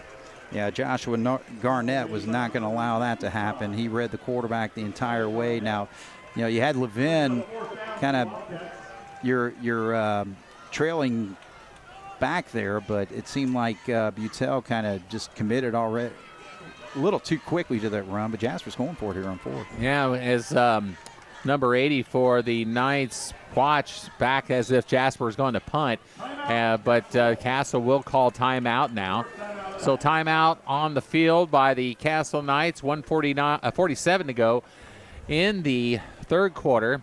Jasper leads at 28-0. We'll be back after this. Get a GM certified pre-owned vehicle now at Jubilar Chevy Cadillac in Jasper. We've got a great selection of certified vehicles on the lot and ready for you to drive home today. Each comes with a 172-point inspection and a 100,000-mile limited powertrain warranty. With a GM certified, you're not just buying a used car, you're buying peace of mind. And remember, at Jubilar's, you never pay dealer fees. Jubilar Chevy Cadillac in Jasper, where customers send their friends for pre-owned vehicles since 1929. Well, the Wildcats will go for it on 4th down and 5 at the 48-yard line. 1:47 to go. Craig, as the Cats, why not? You know, so here we go. Mayners, and he will force a pass basically to Jack Levin, which is going to be short. And for the second time tonight, the Castle Knights, despite being down 28-0, has held the Wildcats on a 4th down play.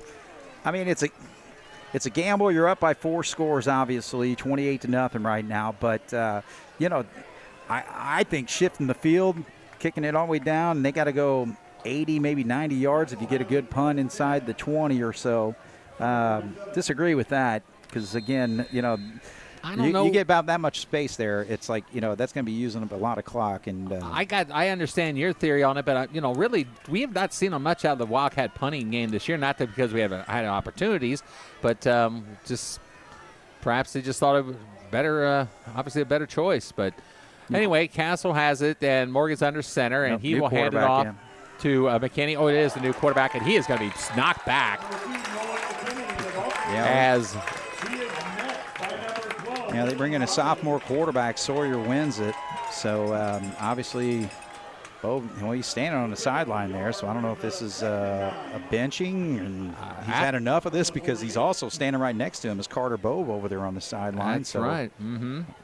Yeah, this might be a case where maybe coach has had enough, and Doug Hurt's like, hey, I'm going to see if I can find some other guys in battle tonight. So the new quarterback again, Sawyer Winsett. Yep. A sophomore, 6 foot. Knights managed to gain a yard on that last play. And Winsett back. He fires a pass. It is incomplete, intended for number 80, Quach. But Craig, you know, he looked like, for a sophomore, with some tremendous confidence the way he dropped back on that play. Well, that's the one thing with Castle in their passing game is that they take really deep drops. You know, it seems like, you know, most teams don't, you know, the quarterback is, you know, 2, 3 or 3 or 4 yards or whatever just with that snap. And you watch Mayners, he really doesn't drop back at all. He just stands right there and in the pocket. And it's like, you know, it's almost like Castle's a little old school with how deep they go with their quarterbacks. So 3rd down and 9. Another timeout. And another timeout for Castle. 50 seconds to go in the 3rd quarter. Castle calls their 2nd timeout already in this 2nd half. And we will be back right after this on 18 WJTS. We build Indiana. The Laborers International Union of North America are building roads and bridges to get Hoosiers where they're going today and a new energy infrastructure that will keep Indiana competitive tomorrow. LIUNA's over 12,000 statewide members also grow local economies, earning good union wages, shopping where they live and work, and paying taxes. We build Indiana for good jobs and stronger communities. The Laborers International Union of North America. We are LIUNA. Well, as we are waiting to resume play, the officials telling the Knights, let's go. Your time is up. So anyway, 3rd down and 9 at the 48-yard line. And yeah, if you cut off Sweet Child of Mine, that means let's play football. Exactly. So 3rd down and 9. Windset out of the gun. McKinney and on Spock on this side. Passes up the middle. It's incomplete. He was looking for Quach. And that'll bring up 4th down for the Knights. And their punting unit in no hurry. Well, now here they come. So they were kind of pausing for a second, deciding whether or not they were going to bring on Isaiah Googe and the Knights punting unit. So they will. And Lukemeyer will go back for the Wildcats. He is back at about the 20. And there, low snap again. This one gets away, and they will down it and let it roll inside the 10 to about the 9. So that's as far back as Jasper's started this evening, Craig. And but let's take advantage of that. And let's make it a 91-yard drive. Just add to the total offense numbers. Right, take about 7 minutes off the clock, or just make a quick one and even get that running clock going. That sounds even better. So 35 seconds to go in the 3rd quarter. Cats 28, Castle nothing. 1st and 10 for the Wildcats at their own 9. Mainers will hand it off to Ramos. Caden across the 10 to about the 12 for a pickup of 3. And that will most likely and will definitely be the end of the 3rd quarter of play. The score, Jasper 28, Castle nothing. We'll be back with the 4th period right after this on 18 WJTS. Southern Indiana Propane recognizes the hard work and dedication that our student athletes put forth to prepare to play their best in representation of our schools. The team at Southern Indiana Propane works to be tough on safety and easy on the pocketbook for our customers. When it comes to safety, we are the most stringent in the area because we want to do all we can to help our customers have confidence that their energy choice is a safe and efficient low-carbon option that is reliable and ready when you are. Propane, energy for everyone. 4th and final period of play coming your way on 18 WJTS. Carey Schneider, Craig Schneider, Jeremy Marcos. 2nd down and 7 for the Cats at their own 12. Pitch to Ramos. And, that's yes, a face that's mask, isn't it? Something had to right way he came down like that. I guess unless he got inside his shoulder pad or something. Perhaps. Which wouldn't be a horse collar. That's pretty well. You pull him from the behind. All right. But that's usually when they'll call that. But 3rd down and 10 now at the 9 after a loss of awkward tackle. After a very awkward tackle, it results in a loss of 3. We're back at the original line of scrimmage again here. 3rd down and 10 at the 9. You don't want Jasper to lose their sharpness as far as the offense. Big lead here, but you still want to execute. And the pass is incomplete as he tries to find Ramos on the screen. And, Wildcats will be forced to punt deep in their own territory as the line of scrimmage is at the 9. Well, obviously, when you're this deep here, it's probably worth it when you're Castle to go after the block. Yep, they're going to bring 10 on the line here, so Jasper's going to have to get this punt off. And we got 59, Bryce Wills will punt. Punt from his own end zone, and he gets it away. And that's obviously going to – they didn't call that either. And is that a fumble, though? It should be. Jasper's calling for the fumble. I mean, I can't believe they did not call a penalty on that for the first part. I'll take it, but my goodness. Yeah, they're going to talk about it.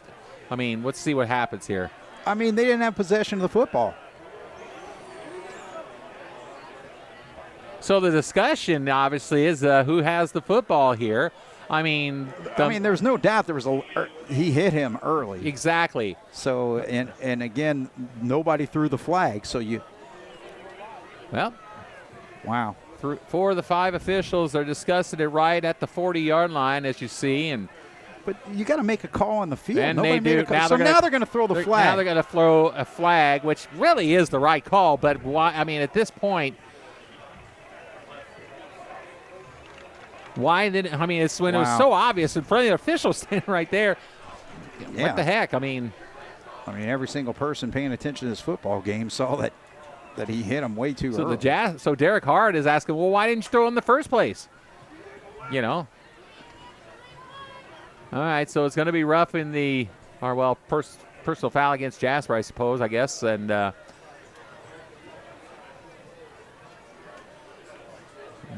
Now the question is where Castle had the football. So we're going to walk it off starting at the 39 to the 35. Okay, they never had possession of the football.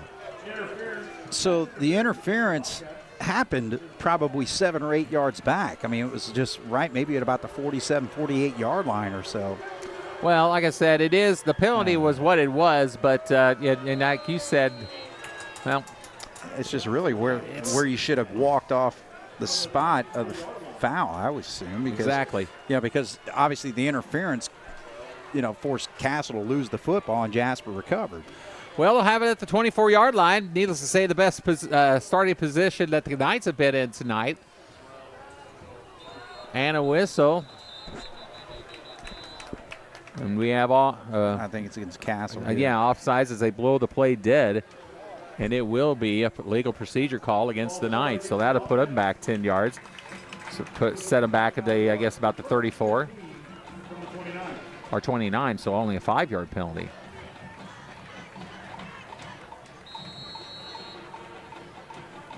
So, first down and 15 at the 29.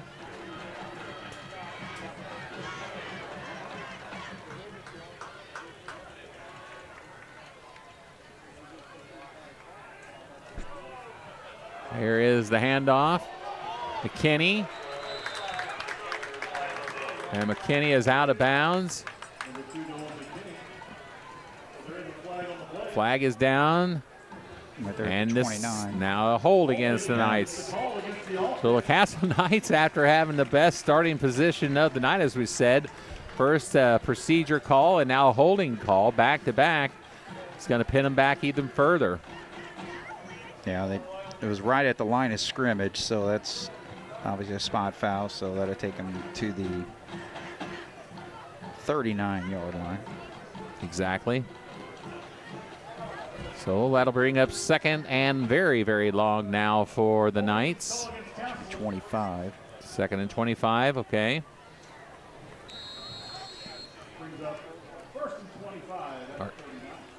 First and 25, excuse me. I was watching the marker on the other side. Yeah, it is still first down. It is first down, my bad. Oh, I was looking at the marker on the far side. Here is McKinney on the carry, right up the middle, big hole. He has lots of running room as he takes it to the 30-yard line for a gain of 9.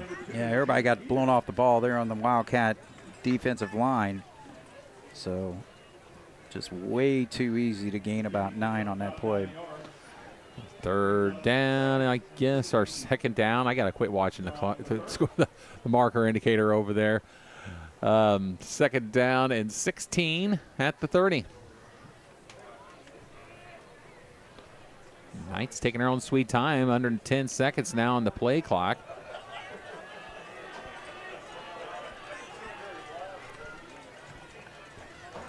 When set back, fires, complete to number 44, and he's going to be pushed out of bounds by number one, Alec Ware. On the reception, by the way, was number 44, Drew Slepsky. Yeah. Drew Slepsky, number 44. But again, a big chunk play. You know, again, you push them back 1st and 25, and now they're 3rd and 2. I mean, yeah, the defense just got to step up here. It's almost like they're kind of getting lackadaisical. I mean, I know you got a nice lead, but still 10 minutes to go in this football game. You got to play a complete football game. So he's going to work under center, 3rd down and 2 with 10 minutes to go in the ball game. And he's going to keep it right up the middle for 1st down. All right, well, 3 simple plays, and boom, they got 27 yards and a 1st down. So now you got the defense in this situation. It's like, all right, how much pride do you have? Do you want to keep that 0 on the board? That's always a goal for every single defensive team and every defensive coach is to pull off a shutout, and you really want to show some pride here and do that. Especially the way this game looked on paper coming into today, but Jasper has had a decided advantage in this ball game. Win set, will hand it off to Kenny, and he breaks off about 2 or 3 tackles. He's in. And he is into the end zone for a 13-yard touchdown score with 9:24, and the Castle Knights have broken the scoreboard, and now trail it 28-6. I mean, that's just the defense letting up. You know, again, you got a sophomore quarterback coming in, and you push them back with a couple penalties, and all of a sudden, boom, they get an easy 1st down on a 3rd and 2 there, and then next play's in the end zone. So, yeah, the defense been playing great all night tonight, but not so much on that series. So Googe will come on for the extra point try. And the penalty. And against Castle. Procedure call against the Knights. False start against Castle.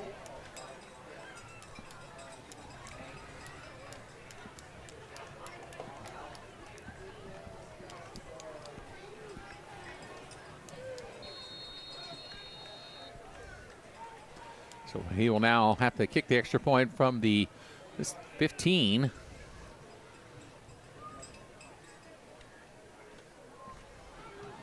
Which is away and well good. So Jasper allows the Knights to hit the scoreboard with 9:24 in this ball game. The Wildcats lead it, however, 28-7. We'll be back after this on 18 WJTS. Come to the Carpet Warehouse. Quality you can stand on. You know they sell and install carpet, but Carpet Warehouse also specializes in hard surface floors as well. Vinyl, hardwood, laminate, and tile. Come see the many different options and get a free in-home estimate today at Carpet Warehouse, 650 Woodlawn Drive in Jasper. Come to the Carpet Warehouse. Quality you can stand on. Well, the Castle Knights have scored in this contest for the first time. They still trail like 28-7, Craig. What has been a lot of intensity that we started off with in this ball game has suddenly disappeared for Jasper, both offensively and defensively. Yeah, the offense has not been able to get back into the end zone with an opportunity to kind of get to a running clock there, and then now the defense gives up a pretty easy drive there, in my opinion. But, yeah, Jasper's got to play a complete football game. I mean, this game is still got 9 minutes and 24 seconds. They get an onside kick here, and things might be different. Well, Beckett Holdsworth and Blake and Recker are back deep to receive the kickoff. Eventually coming from Isaiah Googe, who nailed the extra point kick just moments ago. And Googe will come forward and they will try an onside kick, and it's going to be immediately recovered by the Cats. We have, that is number 22 for the Wildcats. Cooper Kramer, a sophomore, comes up with a big play. So Well, the fortunate thing right there is that he kicked it right to him because he was really the only guy there. You know, if that ball scoots over the top of him, then that's an opportunity for Castle to get that. So Jasper's very fortunate to come up with that because he kicked it right into Cooper's hands. And the Wildcats will have it right at the midfield stripe at the 50-yard line. First down and 10 as they are still waiting to get the chains set up over on the other side, but they're going to go ahead and get this play off. Here's a handoff, goes to Ramos, and Ramos splits right through the defense a little bit, Craig, but was tripped up after picking up about 4 to the 46. Yeah, that's the thing with this offense right now. You know, you got to show a lot of pride and keep playing football because I feel like just this second half after we got that initial score, we've just really backed off. And so offensively, we really need to put a touchdown on the board here to feel like that we've got momentum in this football game back in our favor. Second down and 6 at the 46.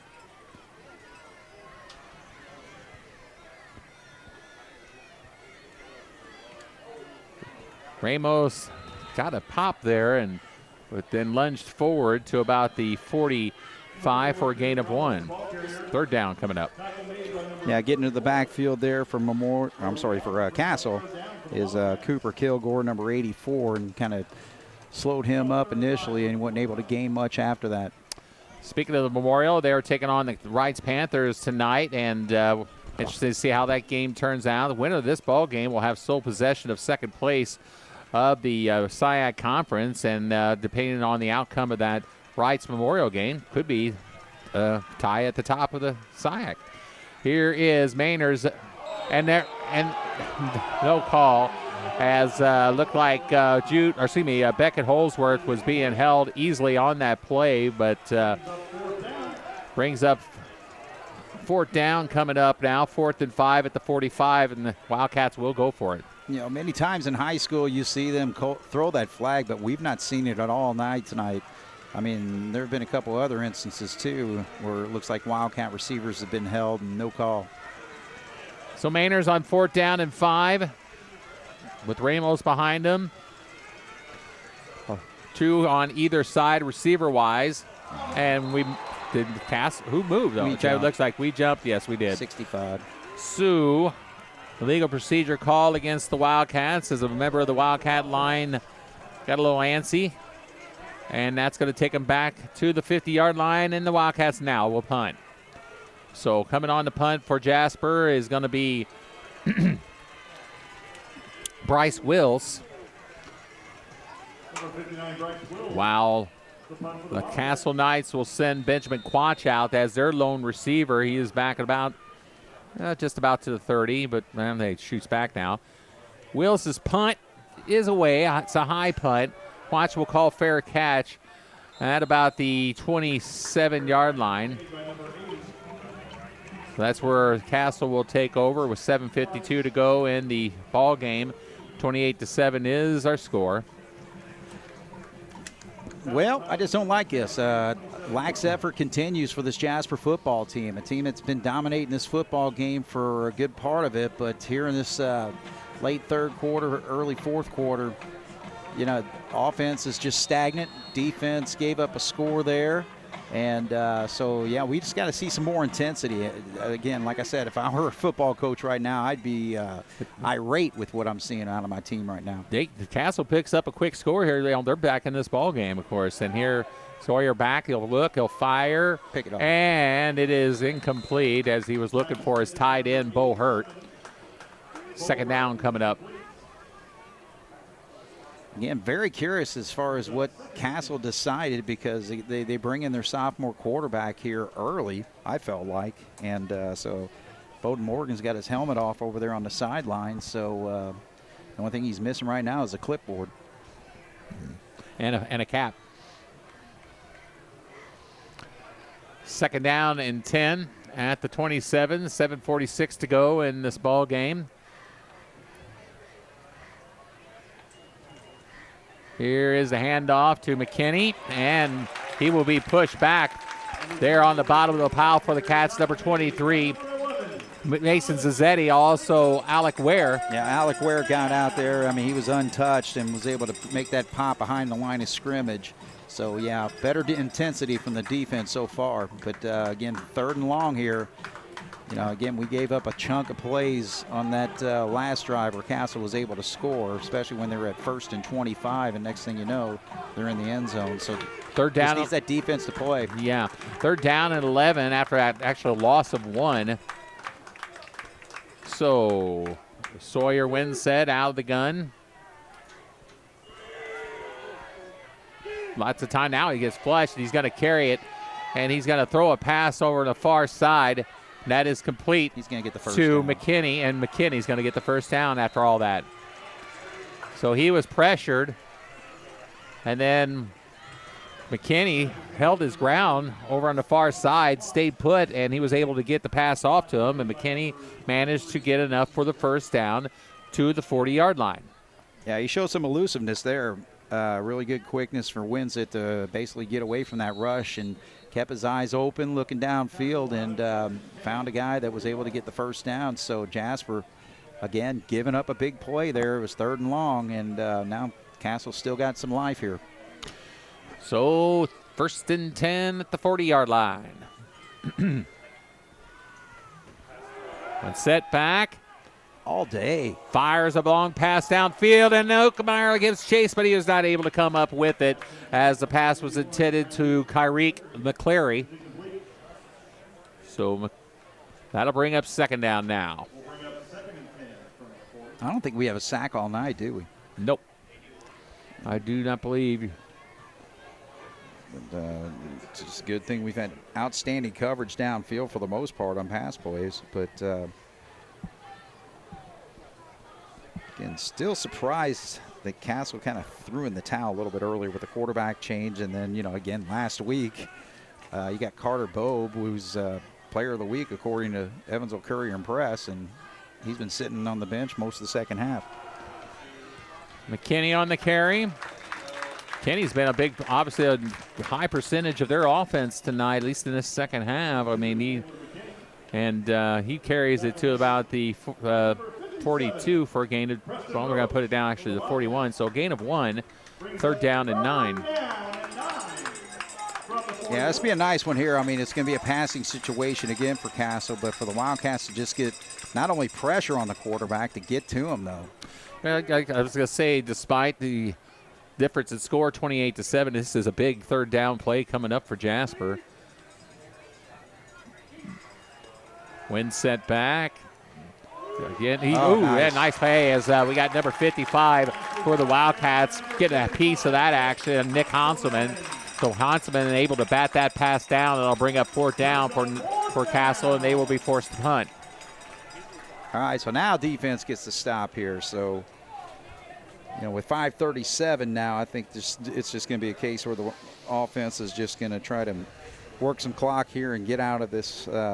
Get out of here with a big win. So, I mean, there's no doubt this is still a big win, but I would just really like to see a little bit more intensity for the entire football game, because it seemed like for the last 10 minutes or so, it's just not been there.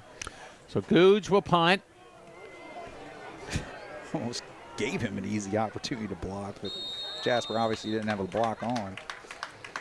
But, yeah, that was one of those where Blake and Recker, if he really wanted to, he could easily block that. The punt by Googe will roll out. It looks like, where are we? 27-yard line. So Jasper now with the football, and, well, of course, it's pretty much academic now with 5.5 to go and a 3-touchdown score. But now just milk this clock and let's go ahead and enjoy this victory tonight here in what is unbelievably Week 7. Well, but it's still just execution. You know, your line's got to blow them off the ball and open up some holes, so it's easier for Ramos to just gain 3 or 4 yards per pop so that we can move some sticks and just get this clock to roll out. Ramos with it. There you go. And he's across the 30 to about the 36-yard line. So Ramos on the carry for about a gain of maybe 9. Indeed it is. Yeah, so I'll give the line outstanding credit there for just really opening that up, you know. Ramos blasted right through the opening and was able to gain that 9-yard run pretty easily. 2nd down and 1.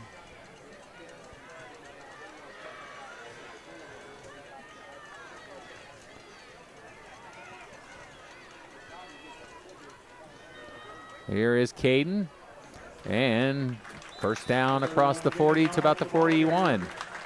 Yeah, Hayden Clark, number 65, came on a pull there from his guard spot on the opposite side and opened up, and the opportunity for Ramos to easily get that first down. So I'm just keeping an eye on the line play right now, because that's really where the action is to finish this football game off.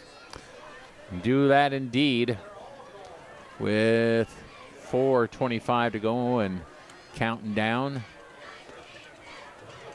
Jasper on the way to picking up their 6th straight victory of the year.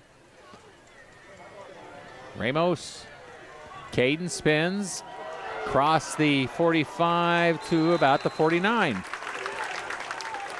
He will be out of bounds, and they are going to put it down, looks like right at the 50-yard line. Yeah, I'm giving credit to Jesse Harper on that particular play, because Jesse Harper in the backfield knocked his guy flat on his tail, and then Ramos with a nice, nifty run and great effort to gain that extra yardage. So he stayed in bounds. So, yeah, 3:44 on the clock. We're running. Good job for Jesse, as he went down earlier in this contest, you remember, and was shaken up on the play. So obviously back out there playing well. 8-yard pickup, 2nd down and 2 at the 50. Nice spin move again. Ramos first down to about the 46.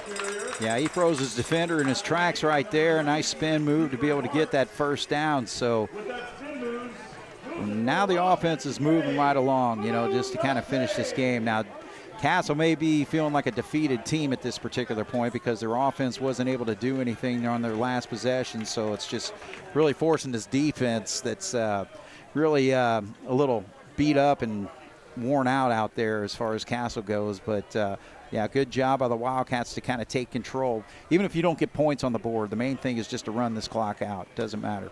3 minutes to go exactly. On to Carey now. New man in the backfield for the Wildcats. That is number 33 for Jasper, Jack Goodar. And nice run by Jack across the 25 to about the 26. So Jack Goodar, a junior, 5'10", 170 pounds. Move the chains. All right, so there we go.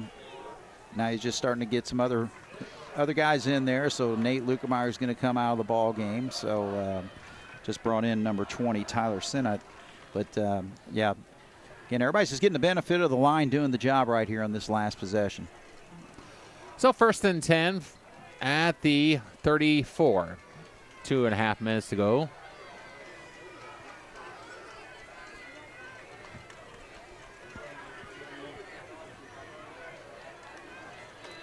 Up to about the 32. Race Jones makes the tackle on the play. Goodorf on the carry, by the way. So other new faces coming in. Sam Allen checking in for Jasper. Number 81 for the Wildcats, Nate Weinzappel, a senior.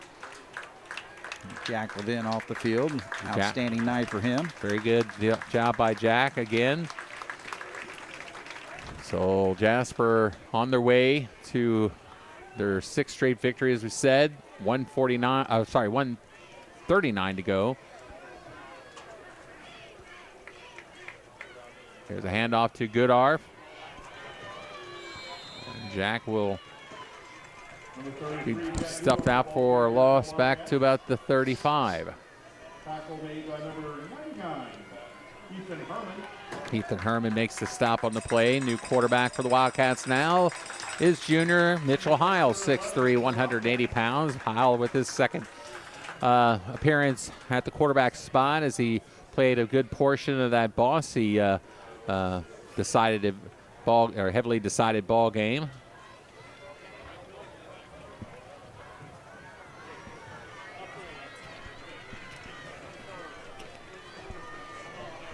Kick.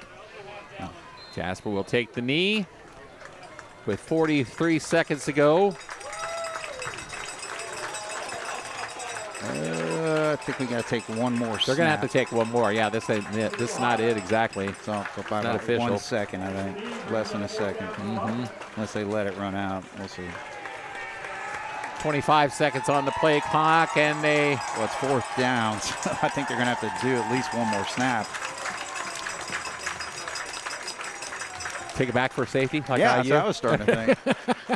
What'd you think of that last week? Well, it was You were the there. officials. I don't know why they weren't letting us just take a knee. I mean, that was it was stupid. But oh well. Okay.